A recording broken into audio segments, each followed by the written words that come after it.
پر کثرت سے درود پاک پڑھنے والا ہو۔ صلو علی الحبیب صلی اللہ تعالی علی محمد صلی اللہ تعالی علیہ وسلم۔ مدنی چینل کے ناظرین، بالکل اتوار کا دن ہے اور آج اس ٹائم میں اتوار کے دن احکام تجارت مدنی چینل پہ ہوا کرتا ہے۔ ٹیم وہی ہے، مفتی صاحب بھی موجود ہیں اور الحمدللہ عز و جل میں بھی حاضر ہوں، لیکن آج احکام تجارت نہیں ہے، تو آج احکام تجارت کے حوالے سے کالز نہیں لی جائیں گی، بلکہ جیسا کہ آپ ٹکر پہ دیکھ رہے ہیں موضوع آ گیا ہے، عنوان ہمارے سلسلے کا آج کا جو ہے وہ آ گیا ہے، کیونکہ آج ویسے تو قمری اعتبار سے پاکستان میں عاشورہ کا دن ختم ہو چکا ہے، لیکن عرف و عادت کے مطابق ابھی بھی اس کو عاشورہ ہی کہا جاتا ہے، یہ مغرب کے بعد بھی عاشورہ ہی کہا جاتا ہے، اور یہ بڑا اہم دن ہے، بہت ہی بڑا دن ہے، اور مسلمانان عالم جو ہیں اس دن کو بڑے اہتمام سے اور بڑی عظمتوں کے ساتھ، رفعتوں کے ساتھ اور ایک عقیدت مندی کے ساتھ اس کو مناتے ہیں، اور اس میں مختلف اپنے جو کار خیر ہیں وہ بجا لاتے ہیں۔ اور یقیناً ایک یہ دن ہو یا ہماری زندگی میں آنے والے دیگر ایام ہو جو بڑے ایام کہلاتے ہیں، پورے سال ہی آتے رہتے ہیں، محرم میں ہے تو ربیع الاول شریف میں ہے، تو پھر رجب میں بھی ہے، شعبان میں بھی ہے، رمضان میں بھی ہے، ان کی ہماری زندگی میں کیا اہمیت ہے؟ ہم نے بھی منایا، آپ نے بھی منایا، لیکن ہماری زندگی میں ان کی اہمیت کیا ہے؟ انشاءاللہ عز و جل اب سے جو سلسلہ یہ دیکھ رہے ہیں آپ آخر تک دیکھتے رہیے، اللہ نے چاہا تو بہت کچھ سیکھنے سمجھنے کو ملے گا۔ اور آج کا بالخصوص جو دن ہے، عاشورہ کا دن ہے، کربلا والوں کا دن ہے، تو اس سے ہمیں کیا درس ملتا ہے، کیا سیکھنے کو ملتا ہے، انشاءاللہ عز و جل یہ بھی سیکھنے سمجھنے کی کوشش کریں گے۔ مفتی صاحب کو مرحبا بھی کہتے ہیں، اور مفتی صاحب آپ کے پاس جو میں آؤں گا تو سوال کے ساتھ ہی آؤں گا، کیونکہ مفتی صاحب بیٹھے ہوں تو سوالات کے ساتھ ہی جانا زیادہ مناسب معلوم ہوتا ہے۔ مفتی صاحب، یہ بزرگان دین سے منسوب جو ایام ہیں تو ان کو ہم کیوں مناتے ہیں؟ ان کا فائدہ کیا ہے؟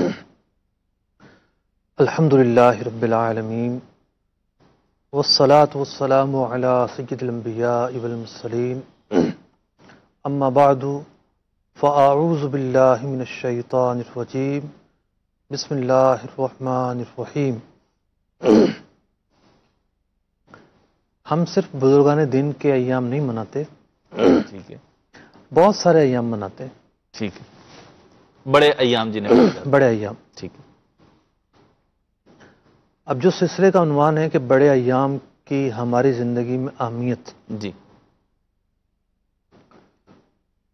پہلے تو اجمالی طور پر یہ دیکھتے ہیں کہ ہم مطلب یہ ایام جب گردش کرتے ہیں، ٹھیک ہے، ماہ و سال جب آگے بڑھتے ہیں، ہماری زندگی میں گھومتے رہتے ہیں، جی، تو یہ ایام کا جو تنوع ہے، موسموں کا جو تنوع ہے، یعنی ٹھیک ہے، مذہبی جو ایام ہیں ان کا بھی موسم آتا ہے، ٹھیک ہے، جیسا کہ رمضان مبارک، صحیح، پھر عید آ جاتی ہے، بقرعید آ جاتی ہے، شب برات آ جاتی ہے، شب معراج آ جاتی ہے، جی، ربیع الاول آ جاتا ہے، ٹھیک ہے، میلاد کا مہینہ۔ تو یہ جو مختلف موسم ہیں جی، بلا شبہ ہماری زندگی کے اندر روحانی تازگی کا سبب بنتے ہیں، ٹھیک ہے، اور جب یہ ایام آتے ہیں تو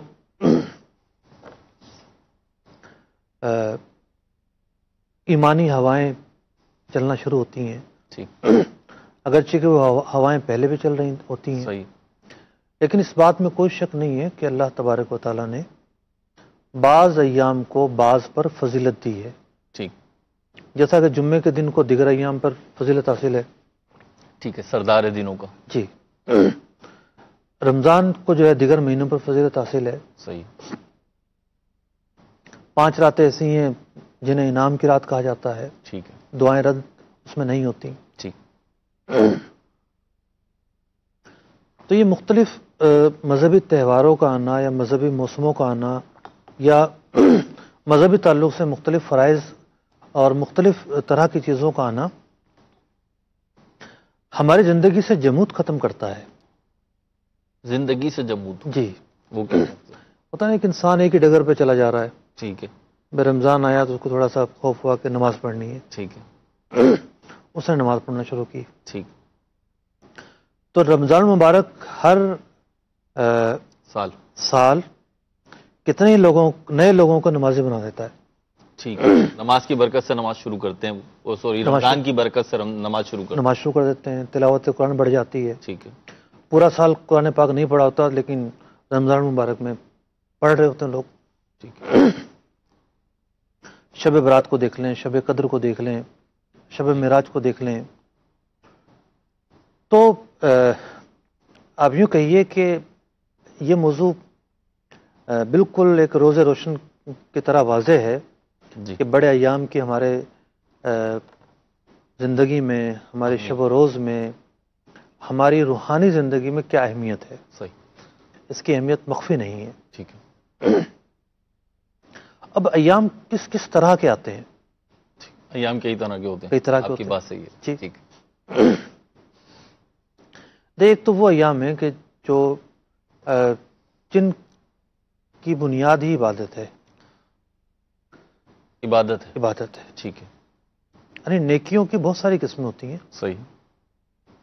نیکیوں کی کچھ قسمیں وہ ہیں جو عبادت محضہ ہیں، خالصتاً عبادت ہے. ٹھیک ہے. یعنی نیکیوں کا ایک نام ہے عبادت. ٹھیک ہے. کچھ چیزیں وہ ہیں جو عبادت کہلاتی ہیں. ٹھیک ہے. کچھ چیزیں وہ ہیں جو طاعت کہلاتی ہیں. ٹھیک ہے. کچھ چیزیں وہ ہیں جنہیں اعمال بر کہا جاتا ہے. ٹھیک ہے. تو نیکیوں کی بہت ساری اقسام ہیں نا. ٹھیک. اب عبادات جو مشہور عبادات ہیں اس کے اندر جی. جو اراکین خمسہ ہیں، جی. نماز، روزہ، حج، زکوٰۃ، اسی طریقے سے تلاوت قرآن ہے، ذکر الہی ہے، درود پاک ہے. یہ وہ اعمال ہیں جو خالصتاً عبادت کہلاتے ہیں. ٹھیک ہے. جو اللہ تعالیٰ کے لیے ہی کیے جاتے ہیں. ٹھیک ہے. اور رمضان مبارک میں ہم روزے رکھتے ہیں. صحیح. عید الاضحیٰ آتی ہے، ہم قربانی کرتے ہیں. ٹھیک ہے. قربانی عبادت ہے. ٹھیک ہے. اسی طریقے سے حج ادا کیا جاتا ہے ذوالحجہ کے مہینے میں، ٹھیک. عرفہ کے دن میں. ٹھیک. ایام تشریق کے اندر مناسک حج جو ہے وہ جاری رہتے ہیں. صحیح.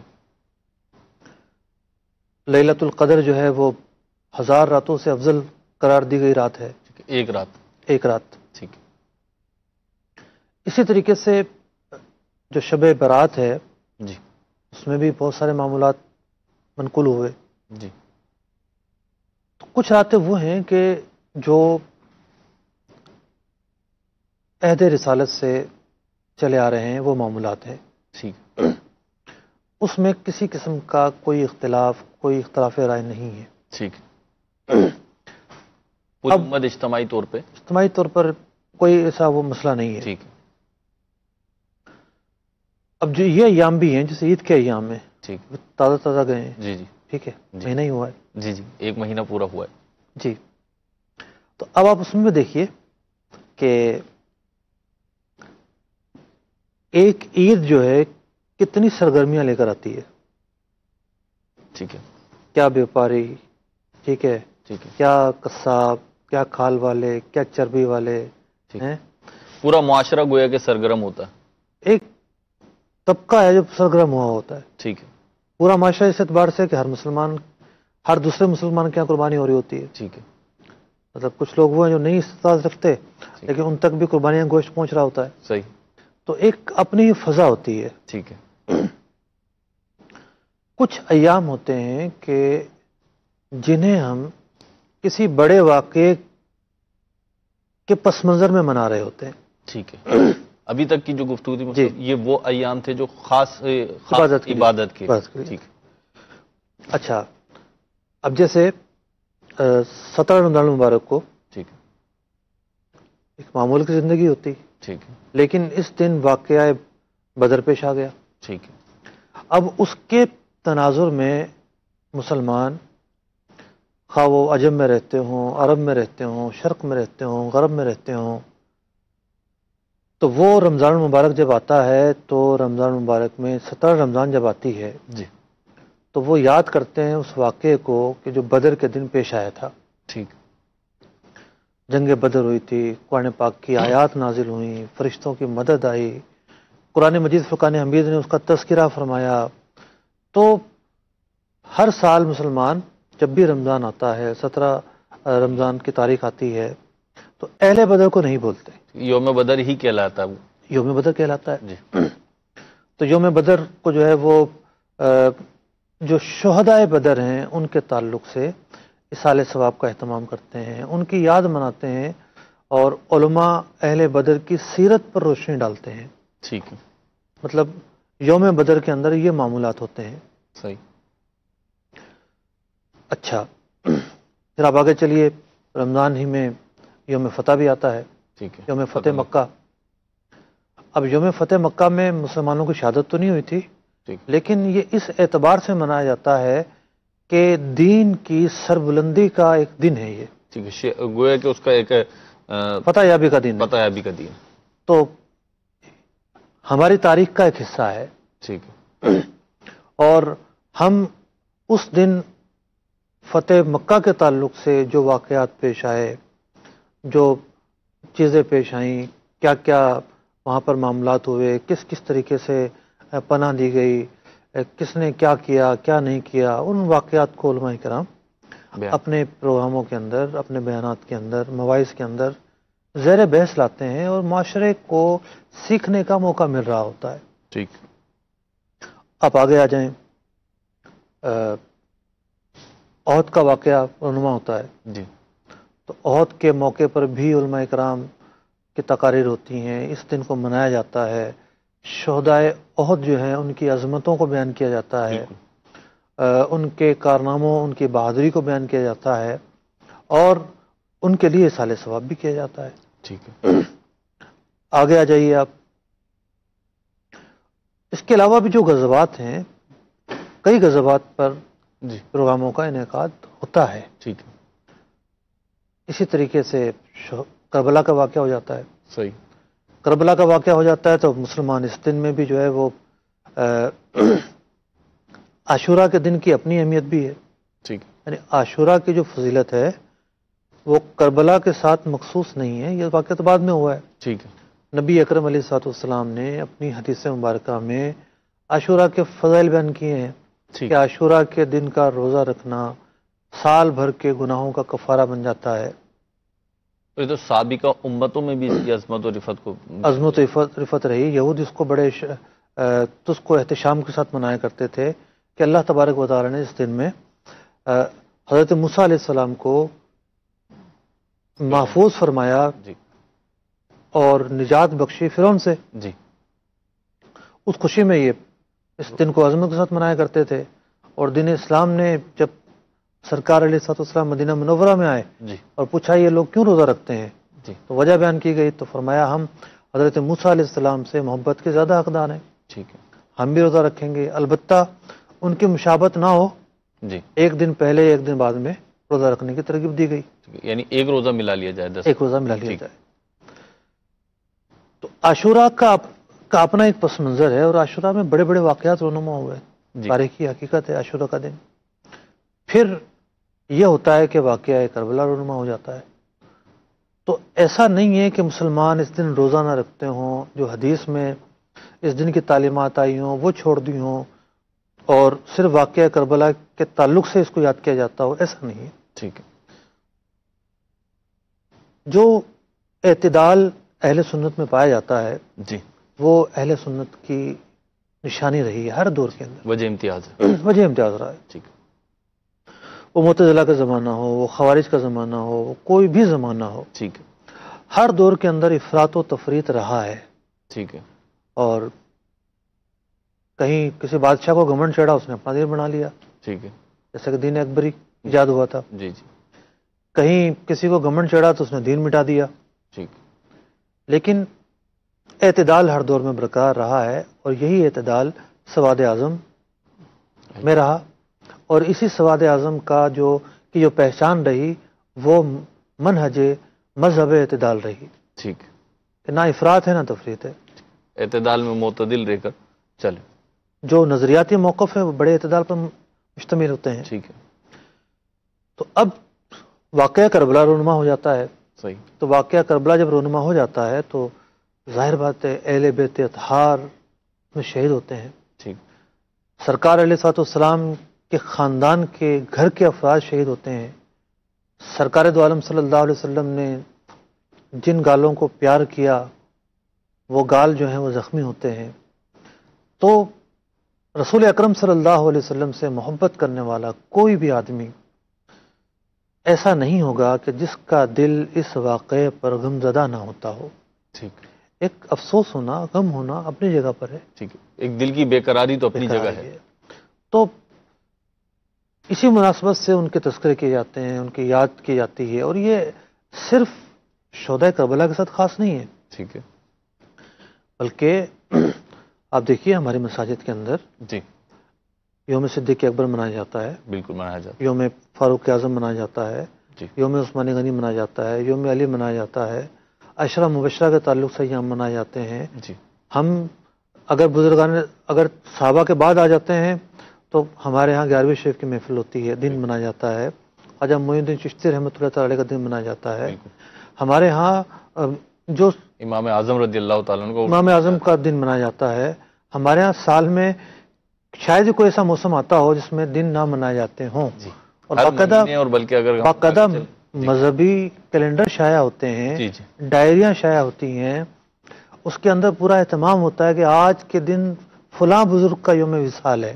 ٹھیک آپ دیکھیں دعوت اسلامی کی ویب سائٹ پر جا کے، جی تو اس پہ یہ بھی اہتمام کیا گیا ہے کہ ان بزرگان دین کی سیرت بھی بیان کر دی گئی ہے۔ اب یہ بات ضرور ہے کہ بزرگان دین کے تعلق سے جو جس سے وابستہ ہوتا ہے اس سے زیادہ محبت کرتا ہے، ٹھیک ہے، اس کی زیادہ پہچان ہوتی ہے۔ صحیح، مثال کے طور پر عبداللہ شاہ غازی رحمۃ اللہ تعالی علیہ جی باب المدینہ میں موجود ہیں۔ جی اب کوئی افغانستان میں رہتا ہے ٹھیک ہے یا ترکمانستان میں رہتا ہے، ماسکو میں رہتا ہے، جی اس کو لازمی طور پر حضرت عبداللہ شاہ غازی رحمۃ اللہ تعالی کے بارے میں نہیں پتا ہوگا، ٹھیک ہے، اتنی معرفت نہیں ہوگی جتنی کراچی والے، نہیں پتا ہوگا، ٹھیک ہے، ٹھیک ہے۔ کتنے ایسے بزرگان دین ہیں ان کے بارے میں اہل پاکستان کو نہیں پتا۔ بالکل ایسا، تو اصل میں کیا ہے کہ یہ بزرگان دین ہمارے محسن ہیں۔ ٹھیک عبداللہ شاہ غازی رحمۃ اللہ تعالی یہاں تشریف لائے ہیں، جی یہاں پر اسلام کے نور کو انہوں نے عام کیا ہے۔ ٹھیک خواجہ معین الدین چشتی رحمۃ اللہ تعالی علیہ فیض غوث پاک رضی اللہ تعالیٰ عنہ رکھتے تھے، انہوں نے ہندوستان میں لاکھوں لاکھ لوگوں کو مسلمان کیا، ٹھیک، تو اب نسل در نسل ان کے تذکرے چلے آتے رہے ہیں۔ الحمدللہ، ان کا جو احسان تھا لوگوں پر، اس کی یہ وجہ رہی ہے کہ بطور خاص ان کا دن منایا جاتا ہے اس خطے میں۔ اور کتنے ایسے بزرگان دین ہیں جن کا جو عرس ہے وہ دیگر ممالک میں منایا جاتا ہے۔ ٹھیک ہے حضرت حود علیہ نبینا علیہ الصلوۃ والسلام جی، کا عرس آپ نے نہیں سنا ہوگا زندگی میں، پہلی دفعہ آپ کی کہ حضرت حود علیہ نبینا علیہ الصلوۃ والسلام کا بھی عرس منایا جاتا ہو۔ جی آپ چلے جائیں حضرموت میں چلے جائیں یمن کے اندر، ٹھیک ہے، شعبان المعظم کے اندر اتنا بڑا عرس منایا جاتا ہے حضرت حود علیہ السلام، حضرت حود علیہ السلام کا جو نبی علیہ السلام ہے۔ وجہ کیا ہے؟ وہاں مزار ہے ان کا، ٹھیک، تو اس خطے میں رہنے والے اس مزار کی برکتیں حاصل کرتے ہیں، تو سالانہ جو ہے وہ عرس مناتے ہیں۔ جی بہت سارے ایسے بزرگان دین ہیں، جیسے امام بوسیری ہیں، جی، ہمارے ان کا مطلب کہ اتنا مشہور رواج نہیں، نہیں، اتنا مشہور نہیں ہے، جی لیکن عرب میں منایا جاتا ہے۔ ٹھیک ہے، اسی طریقے سے اور بہت سارے بزرگان دین ہیں۔ ٹھیک، تو ایک تو یہ ہے کہ جہاں جس کی خوشبو پھیلی وہ خوشبو دل و دماغ میں رچی بسی ہے، ٹھیک، وہ مسلمانوں کے دل سے محو نہیں ہو سکتی۔ مجھ سے بھی یہ احسان کا بھی تقاضا ہوگا کہ انہوں نے احسان کیا ہے تو یہ گویا کہ بالکل یہ احسان کا تقاضا ہے۔ جو لوگ دیکھیں نا، ہندوستان کے جو لوگ ہیں وہ حضور معین الدین خواجہ معین الدین چشتی رحمۃ اللہ تعالی علیہ سے کتنی محبت رکھتے ہیں۔ بالکل، اس کی ایک بڑی وجہ وہ احسان بھی ہے ٹھیک، کہ جو ایمان کی صورت میں آپ کے ذریعے لوگوں تک پہنچا۔ ٹھیک، پھر حضور غوث پاک رضی اللہ تعالیٰ عنہ، جی ایک تو ان سے محبت کی وجہ یہ ہوتی ہے کہ یہ اولیاء کے سردار ہیں۔ الحمدللہ، جو ولی دنیا میں جس خطے میں پہنچا وہ آپ کی ماتحتی میں پہنچا، ٹھیک، تو اس لیے جو آپ کا نام ہے وہ دنیا بھر کے اندر ہے۔ میں ایک سوڈانی سے پوچھ لیا، مکہ شریف میں مجھے ملا، جی میں نے کہا حل یوجد القادریون فی سودان، سوڈان میں قادری پائے جاتے ہیں؟ کلن قادری، کلن، اس کو کرنٹ لگ گیا، آپ نے تار چھیڑ دیا، تار چھیڑ دیا۔ وہ مجھے بعد میں پھر لوگوں نے بتایا کہ سوڈان تو پورا کا پورا قادری ہے، سبحان اللہ، یعنی سرکار غوث پاک رضی اللہ عنہ کو ماننے والا ہے. سبحان اللہ. شاید ہی کوئی گھرانہ ہوگا جہاں حضور غوث پاک رضی اللہ عنہ کا ذکر خیر نہ ہوتا ہو. ٹھیک. تو کیا ہے کہ اولیاء اللہ جو ہے نا وہ خوشبو کے پھولوں کی مانند ہیں. ان کی خوشبو پھیلتی رہی، صحیح. جہاں جہاں ان کی خوشبو پھیلتی رہی وہاں ان کے مرکز بنے. ٹھیک. خاص طور پر ان علاقوں کے لوگ تو ان کے ایام خاص طور پر مناتے ہیں. ٹھیک ہے. پھر آ جاتے ہیں کہ ہم فقہ حنفی پڑھتے ہیں. ٹھیک ہے. ٹھیک ہے. تو ہمیں 4 ائمہ تو ہمیں ان کے نام یاد ہے. ٹھیک ہے. امام شافعی ہیں، امام مالک ہیں، امام احمد بن حنبل ہیں، اور ہمارے امام اعظم ابو حنیفہ ہیں. ٹھیک ہے. لیکن ہمیں امام اعظم کے جو آگے جو شاگرد اور شاگردوں کو شاگرد ہیں، ٹھیک. ہمیں ان کے بھی نام یاد ہیں، ہم ان کے بھی ایام مناتے ہیں. ٹھیک ہے. امام محمد شیبانی ہیں، امام ابو یوسف ہیں، امام ظفر ہیں، جی. اور بزرگان دین ہیں، ان کے مزارات پر بھی ہم جاتے ہیں. ٹھیک ہے. امام ابو یوسف رحمۃ اللہ تعالی کا جو مزار شریف ہے بغداد شریف میں وہ بھی، جی. اور اہل بیت اطہار کے مزارات کے احاطے میں ہی آتا ہے وہ. سبحان اللہ. تو لیکن جو امام شافعی رضی اللہ عنہ کے شاگردوں کے شاگرد ہیں، جی. ان کے نام ہمارے یہاں معروف نہیں ہیں. بالکل. لیکن جہاں جہاں شوافع پائے جاتے ہیں وہاں ان کے نام معروف ہیں. ٹھیک ہے. اس کی وجہ کیا ہے کہ جب ہم پڑھتے ہیں کتاب میں، ہمارے علماء پڑھتے ہیں، تو ہمارے علماء گویا کہ ان کے کام سے فائدہ اٹھا رہے ہوتے ہیں. ٹھیک ہے. ان کا نام زندہ رہتا ہے، ان کی تاریخ، ان کی سیرت وہ ہمارے سامنے روز روشن کی طرح یہاں ہوتی ہے. ٹھیک ہے. تو ان کی خدمات جب ہمارے سامنے آتی ہیں تو ہم اظہار تشکر کے طور پر ان کے احسان مند ہوتے ہیں، ٹھیک ہے. ان کا شکریہ بجا لاتے ہیں. ٹھیک ہے. اور جو بھی ولی اللہ ہے، جو بھی نیک آدمی ہے، اس کی سیرت جو ہے، جی. اس کا تذکرہ جو ہے، اس کی سیرت بیان کرنا، اس کا تذکرہ کرنا، یہ بھی ایک نیکی کا کام ہے. سبحان اللہ. آپ دیکھیے حدیث کی جتنی بھی کتابیں ہیں، جی. فضائل صحابہ کا باب ہے ان کے اندر، بالکل. فضائل اشرا مبشرہ کا باب ہے اس کے اندر. بالکل. تو کیا ہے یہ کہ اولیاء اللہ کی جو سیرت ہے جی. انہیں محفوظ کرنے کا اہتمام ہے یا نہیں ہے؟ بالکل ہے.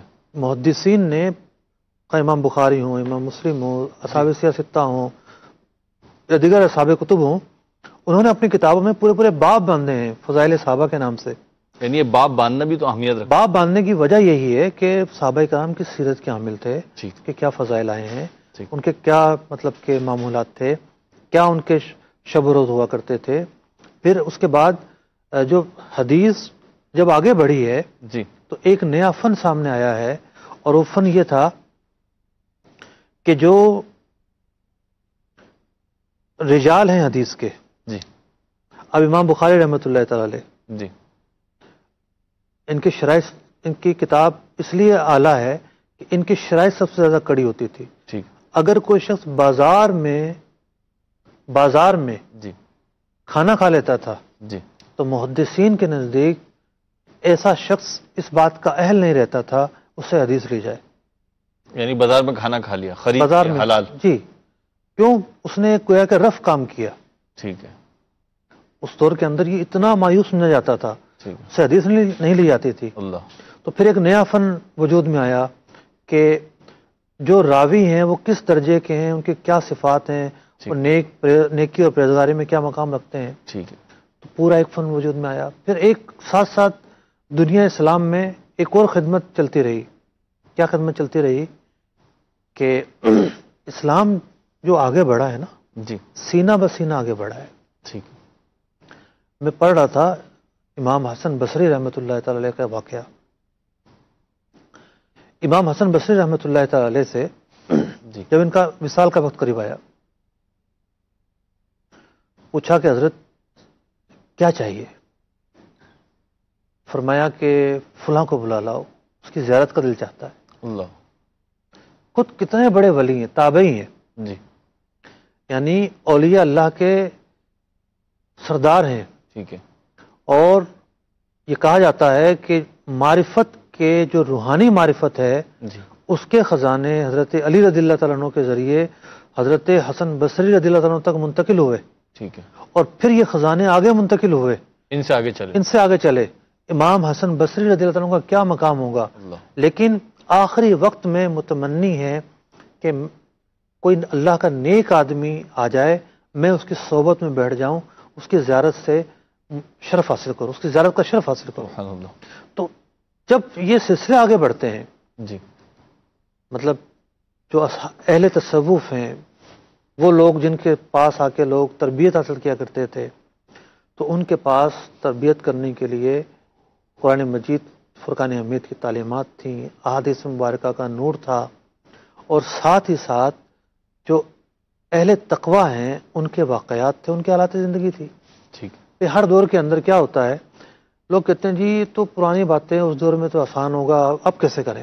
بالکل ایسا ہی۔ پھر وہ اپنے زمانے کے لوگوں کی پرہیزگاری کے واقعات بیان کر کے کہتے تھے ممکن ہے، ہمارے زمانے میں فلاں آدمی اتنا نیک ہے، فلاں آدمی اتنا نیک ہے، فلاں آدمی اتنا پرہیزگار ہے۔ اس سے لوگوں کو ترغیب ملتی ہے۔ یعنی ایک یوں سے کہیے کہ ایک چیز ہوتی ہے نظریاتی بات، جی اور ایک ہوتی ہے پریکٹیکل بات۔ ٹھیک ہے۔ تو لوگ کتابیں پڑھتے رہتے ہیں لیکن اس کا پریکٹیکل نہیں ہوتا، تو وہ چیز اندر رسوخ اختیار نہیں کرتی۔ ٹھیک ہے۔ جب وہ رسوخ اختیار کر جاتی ہے تو پھر لوگ آگے بڑھ جاتے ہیں، تھیوری بہت ہے لیکن پریکٹیکل دکھانا ہوتا ہے۔ دکھانا ہوتا ہے۔ ٹھیک ہے۔ تو اب اولیاء اللہ کی جو حالات، واقعات، یہ سب جو ہے وہ چلتے رہے، کتابیں لکھی جاتی رہیں۔ ٹھیک۔ تو جب وہ اولیاء اللہ ہمارے محسنین ان کے ایام آتے ہیں جی تو ہم ان کے ایام کے اندر بطور خاص ان کا تذکرہ کرتے ہیں، ٹھیک ہے۔ ان کی سیرت کو بیان کرتے ہیں، ان کے احوال کو بیان کرتے ہیں۔ اب اس کے کتنے فائدے کہ ہم نے اپنے محسنین کو بھلایا نہیں ہے، ٹھیک ہے۔ ہم اپنے معاشرے کے لوگوں کی اصلاح جو ہے نیک لوگوں کے واقعات، ان کے کردار کو بتا کر رہے ہیں۔ قرآن کا اسلوب ہے۔ جی قرآن کے بھی اسلوب مطلب اگر جدید دنیا کو بھی دیکھیں تو وہ اس اسلوب کو ہی اپنا رہی ہے اب۔ جی پھر ہمارے بچے جو ہے نا وہ کرکٹروں کے نام یاد رکھیں، فلم اسٹاروں کے نام یاد رکھیں، گلوکاروں کے نام یاد رکھیں، اس کا تو اہتمام ہو، لیکن جن کے صدقے میں دین ملا ہے ان کے نام یاد نہ رہیں۔ اللہ۔ ان کے نام یاد رکھنے کا، ان کی سیرت سکھانے کا، ان کی باتیں سکھانے کا کتنا بہترین موقع ہوتا ہے بالکل۔ کہ جب یہ ایام آتے ہیں۔ اب محرم کا مہینہ آ گیا، اب جناب نہیں جی نہیں منا، دن نہیں منانا۔ اچھا، آپ اپنے بچوں کو امام حسین رضی اللہ عنہ کے ذکر سے، اہل بیت کے ذکر سے، ان کے فضائل سے محروم رکھنا چاہتے ہیں؟ اللہ۔ آپ نے کوئی اور دن مقرر کیا، اس دن سکھائیں گے تو پھر بھی کسی دن۔ بالکل۔ تو یہ ایک ہوا ہوتی ہے، ٹھیک۔ ہوا چلتی ہے، اور اس سے وہ جو ایک موقع ہوتا ہے، اس موقع سے فائدہ اٹھایا جاتا ہے، اور یہ روحانی موقع ہوتا ہے جی کہ بزرگان دن کے ایام آتے ہیں، اہتمام ہوتا ہے۔ اب 11ویں شب پہ دیکھ لیں آپ، جی کیا اہتمام ہوتا ہے۔ جی مطلب کہ بزرگان دن کے جب ایام آتے ہیں، کروڑ مسلمانوں کے گھروں میں کیا ہوتا ہے، تلاوت قرآن ہو رہی ہوتی ہے، ٹھیک۔ مختلف انواع کے کھانے پکا کر، اصحال ثواب کے لیے فاتحہ پڑھ کر ان کھانوں کو تقسیم کیا جا رہا ہوتا ہے، آس پڑوس میں، دوست و احباب میں، جاننے والوں میں، فقراء میں، غربا میں۔ یہ سب کیا ہو رہا ہوتا ہے؟ یہ نیکیاں ہی تو ہیں جو ہو رہی ہوتی ہیں۔ مختلف دو باتیں ہیں یہاں پہ، ایک تو آپ نے جو فرمایا کہ ان کے ذریعے سیکھنے کا موقع ملتا ہے، جی جی یہ تو حدیث شریف میں بھی جیسے کہ آئے نبی کریم علیہ الصلوۃ والسلام نے فرمایا کہ اپنی اولاد کو 3 چیزیں سکھاؤ، تو اس میں سے ایک محبت اہل بیت ہے، اور آپ کی بات درست ہے کہ ان ایام کے ذریعے جو سیکھنے کا موقع ملتا ہے تو وہ بچوں کو شاید پورے سال میں سیکھنے کا موقع اتنا نہ ملے۔ میں آپ سے عرض کروں گا، آپ اخبارات دیکھ لیجئے، جی کہ جن کو اختلاف ہے نا، جی ان کے اپنے آرٹیکل انہی دنوں کے اندر اخباروں میں چھپتے ہیں۔ کیونکہ چھپنے انہی دنوں میں، بات ٹھیک یہ ہے۔ ہے۔ اگر امام اعظم کا دن آئے گا تو انہی کے آرٹیکل جو ہیں وہ امام اعظم کے تعلق سے اخباروں میں چھپے ہوئے ہوں گے۔ بالکل دن اگر آپ مناتے نہیں ہیں، انہی دنوں میں کیوں چھپتے ہیں؟ ٹھیک ہے۔ صدیق اکبر رضی اللہ عنہ کا دن آئے گا، انہی دنوں میں اخباروں میں آرٹیکل چھپ رہے ہوتے ہیں۔ تو مسئلہ یہ ہے کہ پہلے کیا ہوتا تھا کہ لوگ دنیا میں تھوڑا سا مشغول ہوتے تھے ٹھیک ہے۔ اور زیادہ تر دین میں مشغول ہوتے تھے، دین کو فوقیت دیتے تھے۔ ٹھیک ہے۔ تو ان کے شب و روز گزر رہے ہوتے تھے دین میں، تربیت میں، تعلیم میں۔ یا تو نماز کا مسئلہ پوچھنا ہو تو آپ کو میلوں کا سفر کرنا پڑے گا، کوئی نماز کا مسئلہ سکھانے کے لیے سکھانے والا موجود نہیں ہے۔ جہالت کی انتہا ہو چکی ہے۔ ٹھیک۔ یہ جتنے بھی واقعات پیش آتے ہیں نا، یہاں ہاتھ کاٹ دیا، یا ناک کاٹ دی، یا آنکھ پھوڑ دی، یہاں جلا دیا، یہاں اپنا ساس نے سسر کو یہ کر دیا، بہو نے یہ کر دیا، فلاں نے یہ کر دیا، یہ کیا ہے؟ یہ جہالت ہی تو ہے۔ ٹھیک۔ جہالت سر چڑھ کر بول رہی ہے، صحیح ہے، جہالت سر چڑھ کر بول رہی ہے. اس جہالت کے اندر آپ کے جو معمولات ہیں، آپ کی جو مشغولیتیں ہیں، جب سے موبائل آ گئے ہیں بالکل سمٹ کے آ چکی ہیں. ٹھیک، اور آپ کو کم از کم یہ کہا جائے کہ ایک دن تو منا لو، ٹھیک ہے، ایک دن تو کم از کم یہ اہتمام کر لو. تو یوں ایک دن کرتے کرتے کرتے جو بزرگان دین کے ماننے والے ہیں ان کا تو پورا سال ہی راحتوں میں گزر جاتا ہے. اس کی برکت سے پورا سال ہی جو ہے نا وہ برکت نصیب اب ہو وہ جاتی کیسا گھر ہوگا جہاں قرآن کی تلاوت تو خیر بندہ روزہ نہ کرتا ہے، ہے. جی لیکن کیا ہے بعض اوقات کیا ہوتا ہے کہ ہر آدمی تلاوت کرتا ہے، جی لیکن ہمارے یہاں قرآن خوانی کا بھی اہتمام ہوتا ہے. بالکل، ٹھیک ہے، اجتماعی طور پر. اب کیا ہے کہ ایک آدمی کا پڑھنا اور ہے اور 20 آدمیوں کا پڑھنا اور ہے. ٹھیک ہے، اعمال میں زیادتی ہوئی نا، جی اعمال میں زیادتی خیر و برکت کا باعث بنتی ہے. ٹھیک ہے، تو ہم اپنے والدین کے لیے صالح ثواب کرواتے ہیں، محافل میلاد منعقد کرواتے ہیں. کیا ہم اپنے گھروں کو چھوڑ دیں، اجاڑ بنا دیں، وہاں بس ہر ٹائم ٹی وی چلتا رہے، ناچ گانے چلتے رہیں، وہاں کوئی ذکر خیر نہ ہو؟ ٹھیک، یہ کیسے ہو سکتا ہے؟ تو جو لوگ بالکل مخالفت پر آ جاتے ہیں اور جناب یہ کیوں اور یوں کیسے اور نہیں ہونا چاہیے، یوں ہونا چاہیے، حقیقتوں پہ تو غور کریں وہ کہ ان یہاں کے پہ اجزاء کیا ہیں، جی ان میں ہوتا کیا ہے، پھر اس پہ تو غور کریں. ٹھیک ہے، لیکن اس سے وہ کہنا یہ ہوتا ہے نا کہ بات یہ کہ سارے ہی دن اللہ کے ہیں اور ساری راتیں ہی اللہ کی ہیں اور اللہ رب العزت کی فرمانبرداری تو ساری زندگی کرنی ہے، تو ایک دن کر کے کیا آپ فارغ ہوگا؟ ہم نے کب کہا کہ ایک دن کرنی ہے؟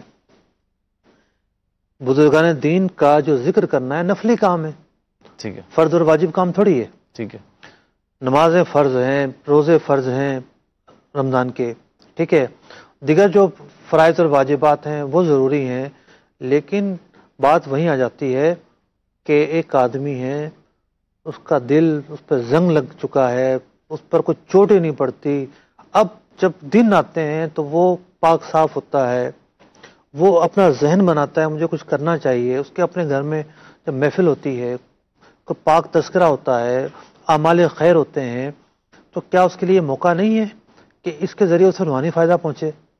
ٹھیک ہے، پھر وہ مسجد میں چلا جاتا. آپ چلے جائیں اپنا شب برات کو، جی آپ کو مغرب میں جو ہے جگہ نہیں ملے گی مساجد کے اندر. بالکل ایسے ہی عید کا سما ہوتا گویا کہ. اہتمام ہے نا جی کہ نوافل تو اوابین تو پورا سال ہی پڑھنے کا موقع ہوتا ہے، جی لیکن بزرگان دین نے شب برات میں بڑے اہتمام کے ساتھ اوابین کے نوافل پڑھے ہیں. ٹھیک ہے، اور ظاہر بات ہے وہ اہل کشف ہوا کرتے تھے، وہ دیکھ لیا کرتے تھے کہ کس عمل کے اندر کتنی جو ہے وہ طاقت ہے. ٹھیک ہے، میں پڑھ رہا تھا امام شیخ شہاب الدین سہروردی رحمۃ اللہ تعالی علیہ، وہ عوارف المعارف میں لکھتے ہیں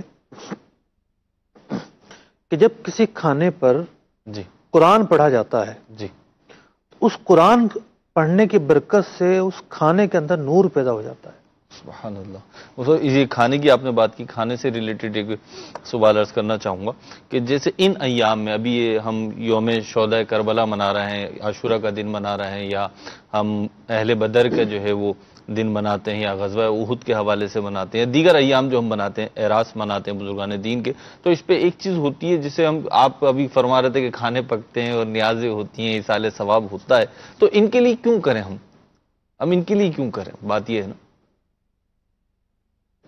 اعتراض کیا ہے؟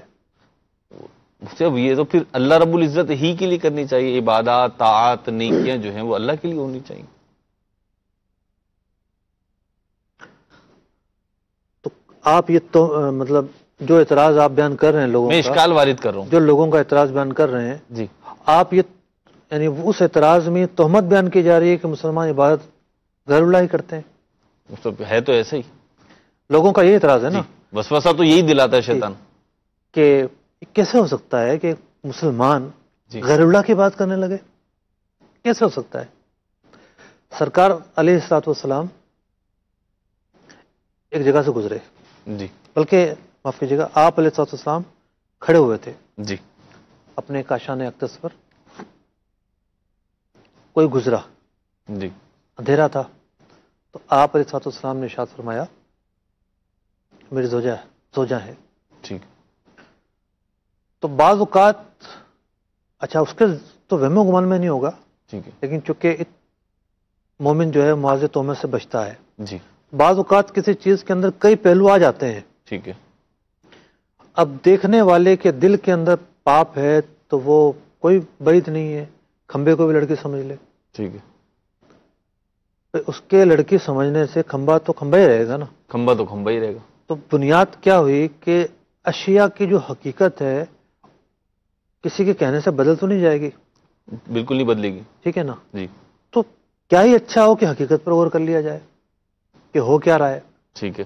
بھی ہو یہ رہا ہے کہ ہمارے ہاں ایصال ثواب کا کانسیپٹ. ٹھیک ہے. ایصال مانے پہنچانا. ٹھیک ہے. ثواب مانے نیکی. ٹھیک ہے. نیکی اسی وقت نیکی ہوگی جب وہ اللہ کے لیے کی جائے. ٹھیک ہے. تو کوئی شخص کنواں کھدوا دیتا ہے جی یہ نیکی ہے. کسی غریب کو دوا دلا دیتا ہے یہ نیکی ہے. جی. کسی کو حج پر بھیج دیتا ہے یہ نیکی ہے. کسی بھوکے کو کھانا کھلا دیتا ہے یہ نیکی ہے. جی. یہ اعمال اسی وقت نیکی بنیں گے جب اس نے خالصتاً اللہ تعالیٰ کی رضا مندی کے لیے کیے ہوں. ٹھیک ہے. اگر اس نے اس لیے کیے کہ لوگ مجھے سیٹ سمجھیں, مجھے لوگ سخی سمجھیں, مجھے میری سخاوت کے چرچے ہوں, واہ واہ ہو, جی سوسائٹی میں میرا نام ہو, تو اس نے تو یہ عمل اللہ کے لیے نہیں کیا. بالکل. یہ نیکی نہیں ہوگا. ٹھیک ہے. جب یہ عمل نیکی ہی نہ ہوا تو ایصال کیسا؟ ایصال ثواب تو نہیں ہوگا. ثواب ہی نہیں ہے یہاں تو. ٹھیک ہے. تو ایصال ثواب کی اصل ہی یہ ہے کہ ثواب ہونا. پہلے ثواب نامہ اعمال میں ہوتا ہے. ٹھیک ہے. عمل کرنے والا ثواب کا مستحق بنتا ہے. ٹھیک ہے. اس نے خلوص دل کے ساتھ نیک کام کیا, اسے ثواب ملا. ٹھیک ہے. جب اس کے اپنے اکاؤنٹ کے اندر ثواب آ گیا, اب وہ اللہ تعالیٰ کی بارگاہ میں عرض کرتا ہے مولا کریم یہ ثواب میں فلاں کو بخش رہا ہوں, ٹھیک ہے. فلاں کو بھیج رہا ہوں, تو یہ ثواب فلاں کو پہنچا دے. ٹھیک ہے. یہ کنسپٹ ہے. عبادت کس کے لیے ہوئی؟ اللہ کے لیے. اللہ تعالیٰ ہی کے لیے ہوئی. ٹھیک ہے. اور عبادت کرنے والے کو جو ثواب ملا ٹھیک ہے. اس نے اپنا وہ ثواب لے کر کسی اور کو پہنچا دیا. مفتی منسوب تو کرتے ہیں نا, جیسے نیاز حسین کہتے ہیں یا نیاز غوث اعظم کہتے ہیں یا چھٹی شریف کہتے ہیں, خواجہ معین الدین چشتی اجمیری رحمۃ اللہ تعالیٰ علیہ کی جو فاتحہ ہوتی ہے اس کو ایصال ثواب کو. دیکھیں بعض اوقات کیا ہوتا ہے مکسچر بن جاتا ہے. ٹھیک ہے. گتھی سلجھ نہیں رہی ہوتی. صحیح. پہلے گتھی سلجھا دی جائے وہ بہتر نہیں ہے. گتھیاں اچھا بعض لوگوں کی عادت ہوتی ہے آپ نے ایک ٹاپک پر سیر اصل گفتگو کی جی وہ دوسری چیز لے آئے. ٹھیک ہے. بھائی پہلے اقرار تو کرو کہ یہ تقسیم ہو گئی یا نہیں ہوئی. جی دو چیزیں الگ الگ ہو گئی یا نہیں ہوگی. یہ تو ہو گئی جو آپ کو نہیں کہہ رہا میں. ٹھیک ہے. جس کے ذہن میں وسوسہ ہے اسے عرض کر رہا ہوں. ٹھیک ہے. الگ ہو گئی. اب ایک وسوسہ اور آ سکتا ہے جو آپ نے سوال کیا اس پہ جانے سے پہلے جی کہ بھئی یہ ثواب تو اللہ تعالیٰ عمل کرنے والوں کو دیتا ہے نا. بالکل. یعنی جو عمل کرتا ہے اسے ثواب ملتا ہے. بالکل. تو یہ ثواب فارورڈ کیسے ہو جاتا ہے؟ ٹھیک ہے. ثواب فارورڈ عربی کا ترجمہ ہی ہے نا ایصال ثواب کا. جی جی. ایصال ثواب کا ترجمہ بنے گا فارورڈ کرنا. ٹھیک ہے. تو دیکھیں یہ باتیں وہ ہیں جس کا تعلق میرے اور آپ کی عقل سے نہیں ہے. یہ وہ باتیں ہیں کہ جو شریعت کی طرف سے ہمیں ملی ہیں. یہ نظام ہم نے نہیں بنایا. بخاری شریف کی حدیث ہے ایک صحابی رضی اللہ عنہ حاضر ہوتے ہیں جی کہ میری والدہ کا انتقال ہو گیا ہے, ٹھیک ہے, ان کے لیے کنواں جو ہے وہ بنانا چاہتا ہوں. جی. سرکار علیہ السلام کیا فرماتے ہیں؟ ٹھیک ہے یہ کنواں ہے حاضی ام سعد, یہ کنواں ام سعد کے لیے ہے. جی. اسی طریقے سے ایک صحابی رضی اللہ تعالیٰ عنہ بارگاہ میں حاضر ہوئے, عرض کی یا رسول اللہ صلی اللہ تعالی علیہ وسلم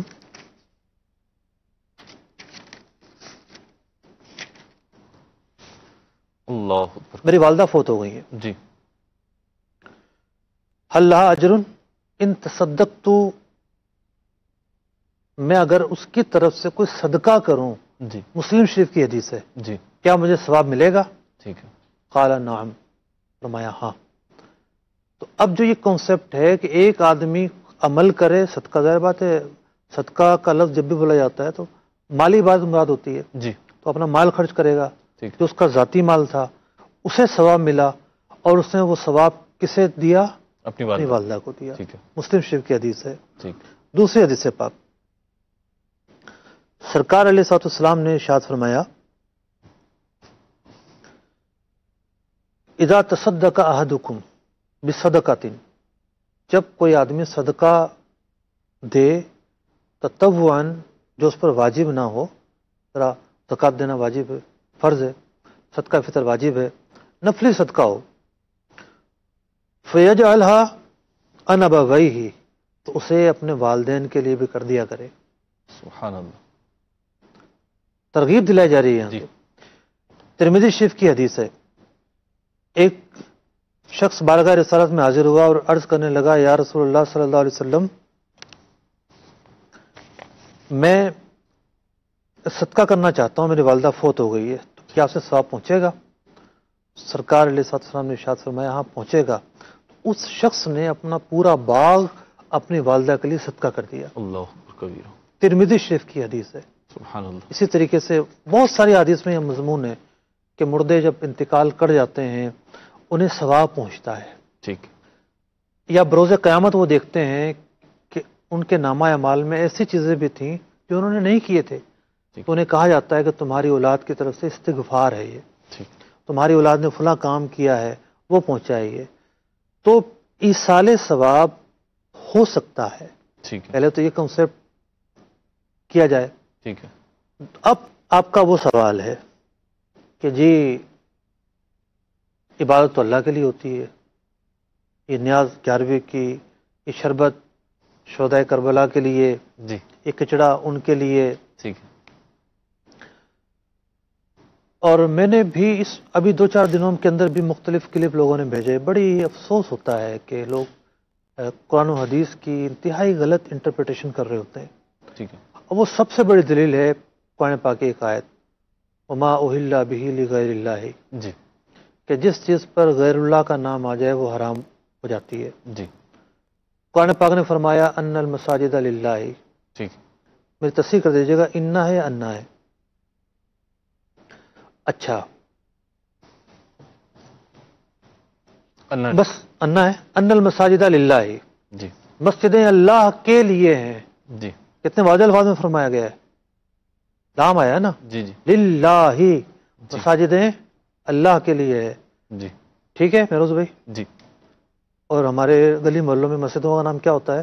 مختلف ہوتی مسجد ہیں حضرت، صدیق اکبر، جی، مسجد عمر فاروق، جی، مسجد عثمان غنی، مسجد فلاں، پھر علماء کے نام پہ مسجدیں ہوتی ہیں۔ جی، بالکل ہوتی ہیں، ٹھیک ہے، جو اس آیت کو ہمارے بزرگان دین پر چفسا کر رہے ہوتے ہیں، جی، جی، وہ جنہیں اکابر مانتے ہیں جی، ان کے ناموں پہ مسجدیں ہوتی ہیں۔ جی، قرآن تو کہہ رہا ہے ان المساجد للہ، ٹھیک، مسجد تو اللہ کے لیے ہیں، آپ نے کیوں نام رکھ دیا اس مسجد کا غیر اللہ کے نام پر؟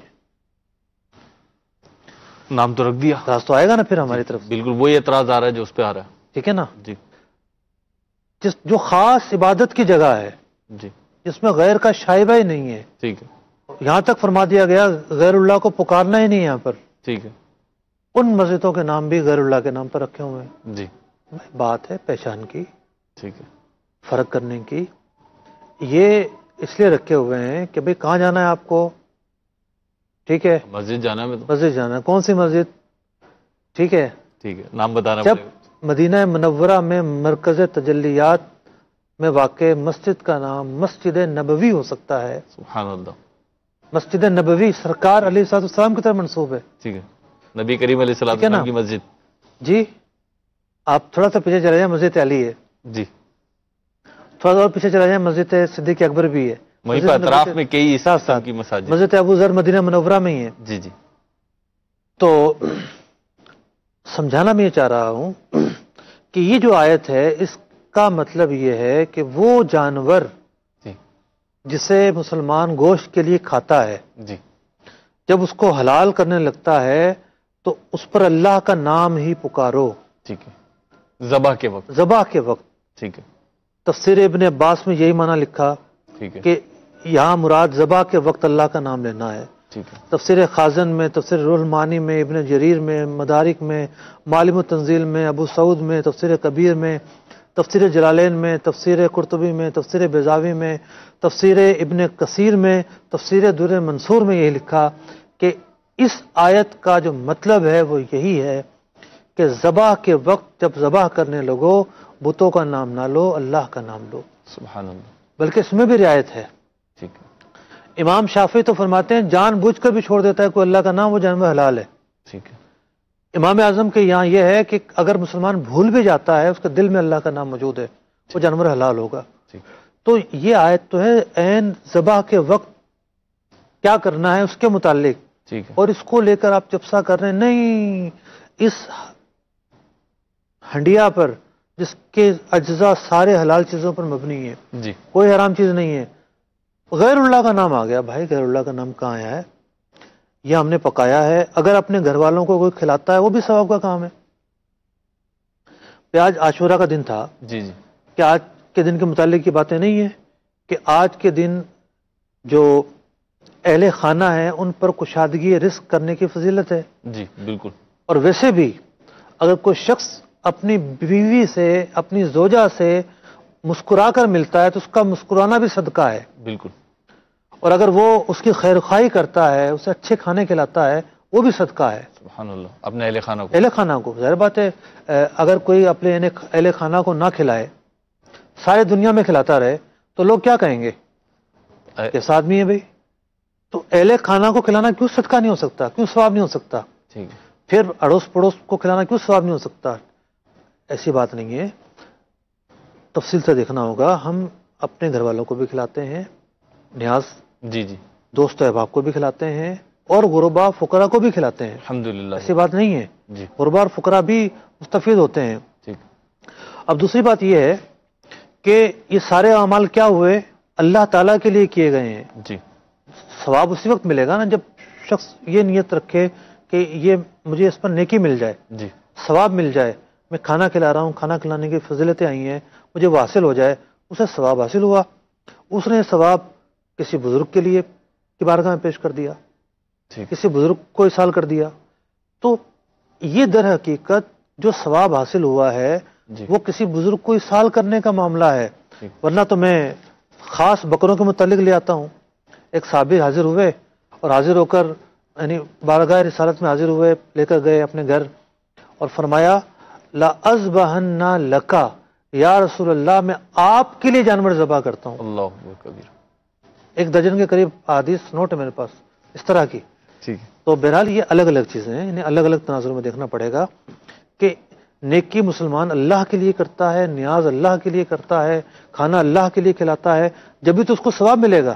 اگر اس کسی ریاکاری کی نیت ہے، کوئی اور نیت ہے، یا اس کا وہ مال حرام ہے، جی، مال حرام پہ ثواب تھوڑی ملے گا، ٹھیک، اسی وقت ملے گا جب رزق حلال سے اس نے کیا ہو، ٹھیک، تو اسے ثواب ملتا ہے۔ وہ ثواب یہ بزرگان دین کو دیتا ہے۔ ٹھیک، اب اس آیت کو لے کے ان پاک اور حلال طیب چیزوں پر لگانا یہ ظلم ہے، ٹھیک، ہذا ظلم عظیم۔ مفتی، ہمارے سلسلے کا وقت اختتام پذیر ہو چکا ہے، اور اب انشاءاللہ عز و جل اس سلسلے کے فوراً بعد آپ دیکھیں گے دعوت اسلامی کی مدنی خبریں۔ اللہ رب العزت ہمیں بزرگان دین کا ایام منانے کی بھی توفیق عطا فرمائے، اور ان کی سیرت کو اپنانے کی بھی توفیق عطا فرمائے، ان کی برکتوں سے ہمیں مستفیض فرمائے۔ مفتی صاحب تشریف لائے، اپنی مصروف یعنی آج کا دن بڑا مصروف ہوتا ہے مختلف حوالوں سے، اور آنا جانا بھی تھوڑا دشوار ہوتا ہے، بہرحال ہم ان کا بھی شکریہ ادا کرتے ہیں، اور آپ کو بھی کہتے ہیں انشاءاللہ آئندہ اتوار کو جب اس وقت سلسلہ ہوگا تو حکام تجارت ہوگا، آپ کی کالز ہوں گی اور مفتی صاحب کے جوابات ہوں گے انشاءاللہ عز و جل۔ صلو علی الحبیب صلی اللہ تعالی علی محمد صلی اللہ تعالی علیہ وسلم۔ دعوت اسلامی کی مدنی خبریں دیکھیے، مگر ٹھہریے، پہلے اچھی اچھی نیتیں فرما لیجئے تاکہ ثواب بھی ملے۔ صلو علی الحبیب صلی اللہ تعالی علی محمد۔ فرمان مصطفیٰ صلی اللہ تعالی علیہ وآلہ وسلم، نیت المؤمن خیر من عملی، مومن کی نیت اس کے عمل سے بہتر ہے۔ اللہ عز و جل کی رضا پانے اور ثواب کمانے